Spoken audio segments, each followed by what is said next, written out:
my channel, and today we will be discussing about AC circuit containing only a capacitor. In the previous videos we have already discussed about AC circuit containing resistor and AC circuit containing inductor.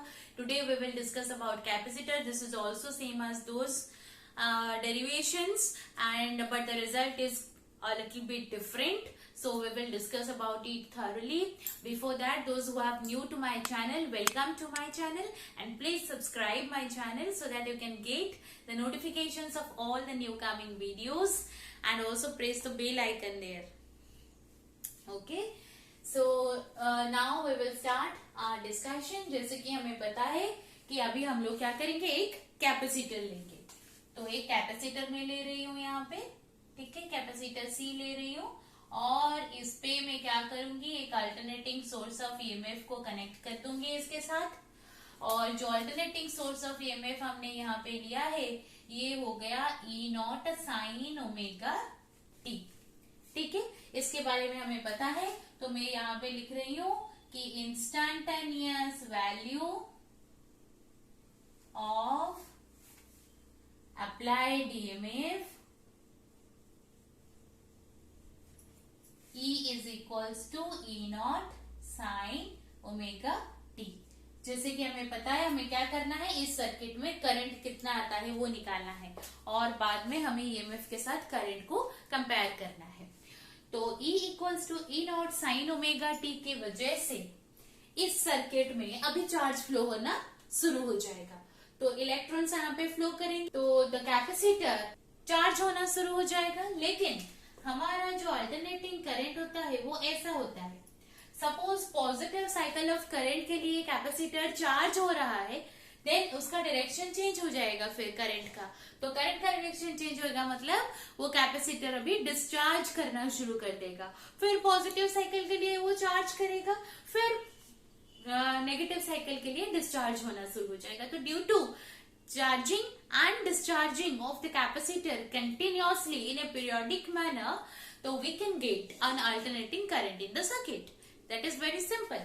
Okay, तो यहाँ पे जो alternating current आएगा उसकी value अभी हमें निकालनी है. So यहाँ पे मैं ये बता सकती हूँ कि due to continuous charging and discharging of the capacitor,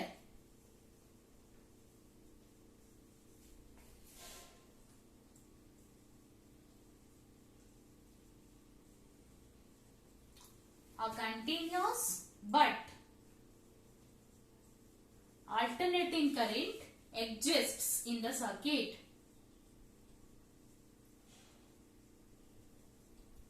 Okay, तो इस दौरान जब ये चार्जिंग डिस्चार्जिंग प्रोसेस हो रही होती है, एट एनी इंस्टेंट अगर हम लोग चेक करेंगे, so at any instant the potential difference across the capacitor will be equals to the potential difference applied. ठीक है, तो जो अप्लाइड पोटेंशियल हमने दिया है, हम लोग किसी भी मोमेंट अगर यहाँ पे चेक करेंगे तो पोटेंशियल डिफरेंस उतना ही मेंटेन हो रहा होगा, क्योंकि वे कंटिन्यूअस चार्जिंग और डिस्चार्जिंग प्रोसेस यहाँ पे चल रहा है.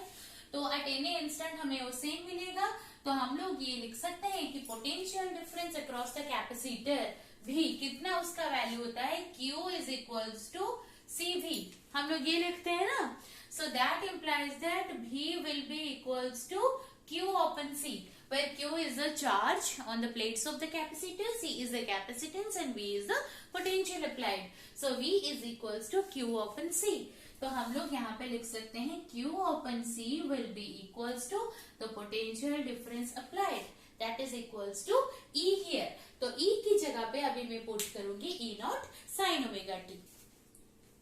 So that implies that Q is equals to C multiplied with E, and Q equals to C E naught sin omega t. ठीक है, मुझे सर्किट में करंट निकालना है, तो हमारे पास अभी चार्ज है. Due to this applied EMF, this much is the amount of charge on the capacitor. So due to this charge, what will be the current in the circuit? So we know that I is equals to dq upon dt. सो current in the circuit निकालने के लिए उस equation को हमें differentiate करना होगा। Current at any instant I will be equals to d by dt और q की जगह पे अभी पुट करूंगी मैं c e naught sine omega t और यहाँ पे जो कांस्टेंट क्वांटिटी है वो है c क्योंकि ये तो capacitance of the capacitor is fix, एक ही कैपेसिटर हमने लिया है। e naught is the maximum value which is a fixed quantity, तो c e नॉट बाहर आ गया, d by D T of sine omega T ये आ रहा है। I equals to C E naught D by D T of sine omega T. Sine omega T का derivative क्या होता है? Cos omega T multiplied with omega. So मैं यहाँ पे लिख सकती हूँ I equals to E naught, ये जो ओमेगा सी यहाँ पे मल्टीप्लाई होके है ना, मैं इसे नीचे ले रही हूँ। देखिए नीचे लूंगी तो इसे ऐसे लिखूंगी ना 1 ओमेगा सी। 1 ओमेगा सी मतलब ओमेगा सी ऊपर ही मल्टीप्लाई हो रहा है, मैं इसे थोड़ा सिस्टमेटिकली लिख रही हूँ। और इसके साथ अभी है कॉस ओमेगा टी, लेकिन मैं कॉस ई हमारा था ई नॉट साइन ओमेगा टी, आई आ रहा है कॉस ओमेगा टी में, तो मैं उसे कंपेयर नहीं कर सकती। तो कंपेयर करने के लिए मैं इसको साइन टर्म को अभी साइन पे कन्वर्ट करूंगी।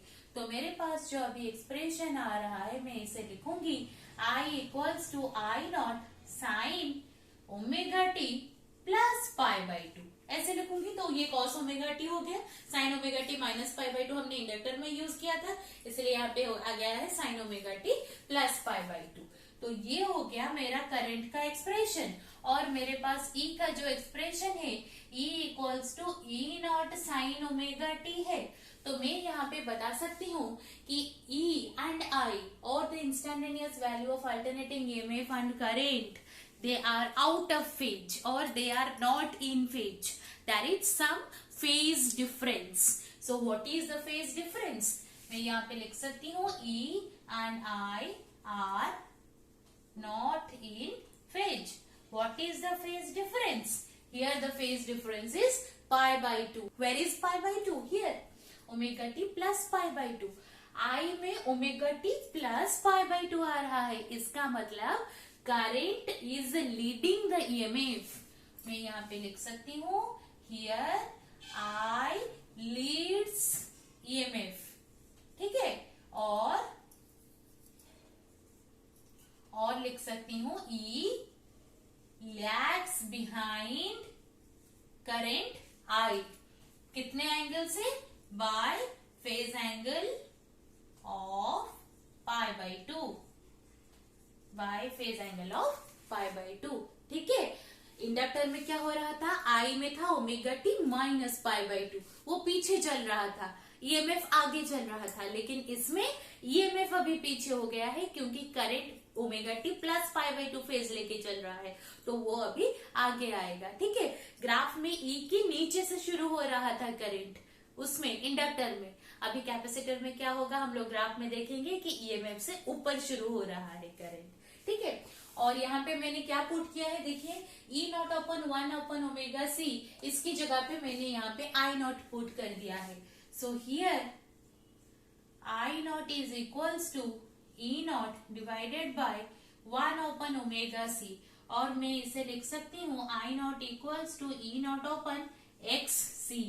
What is X C? जैसे कि हमने इंडक्टर में देखा था XL आ रहा था, उसे हम लोग बताते थे इंडक्टिव रिएक्टेंस। अभी यहाँ पे आ रहा है XC, इसे हम लोग बताएंगे कैपेसिटिव रिएक्टेंस, ठीक है।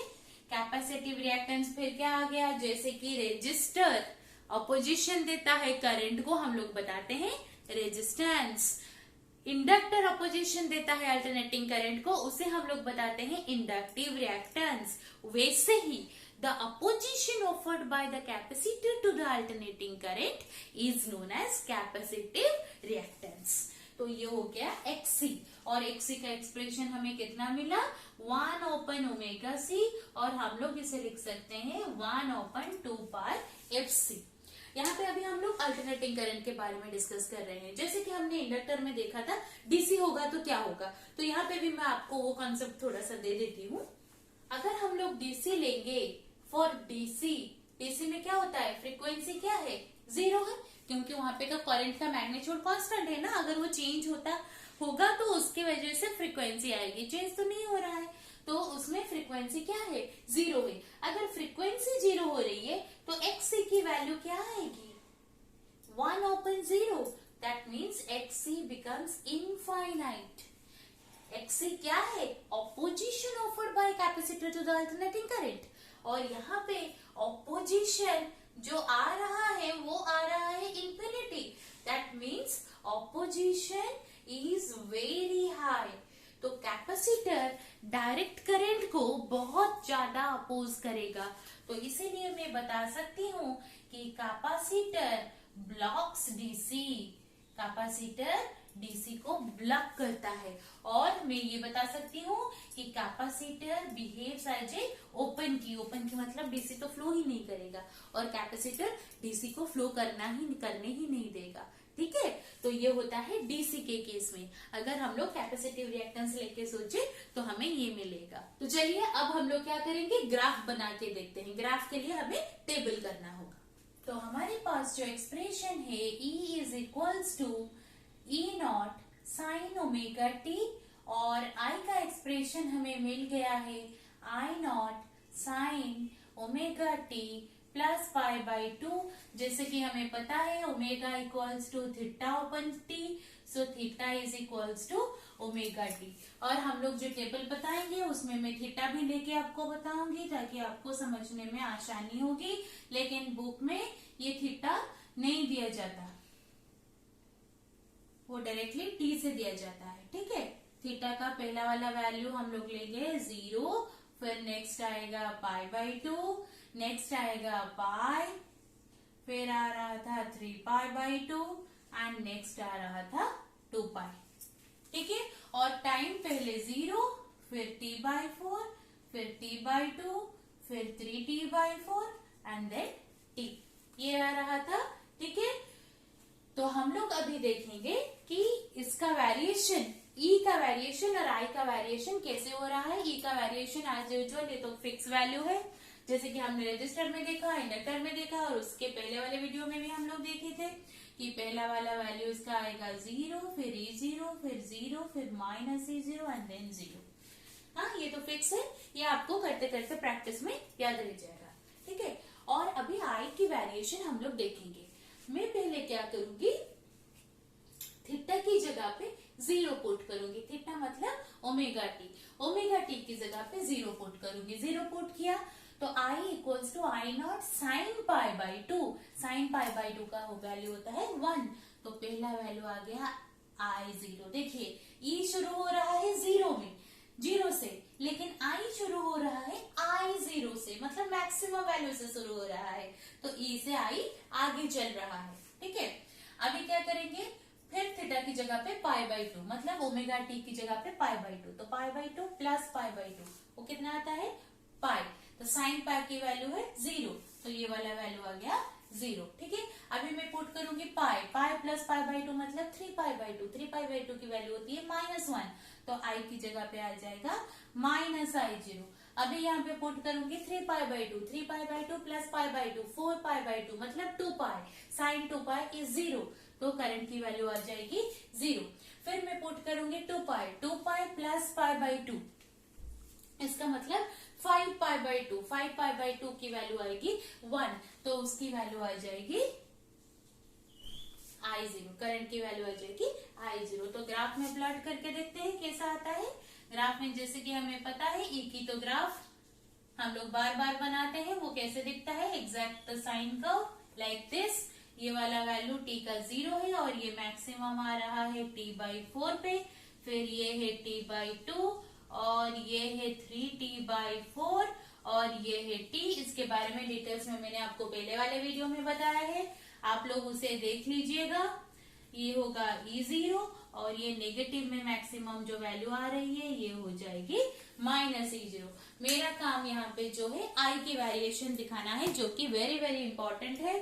तो I का वेरिएशन पहले दिखाने से पहले मुझे पता है कि magnitude of E is always greater than magnitude of I, सो इसीलिए आई थोड़ा नीचे आ रहा है, इससे कम आ रहा है, तो ये हो गया -I0। मैग्नीट्यूड में छोटा ले रही हूं मैं।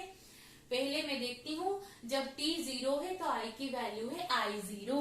t 0 पे I की वैल्यू है I0, मतलब ग्राफ यहाँ से शुरू होगा।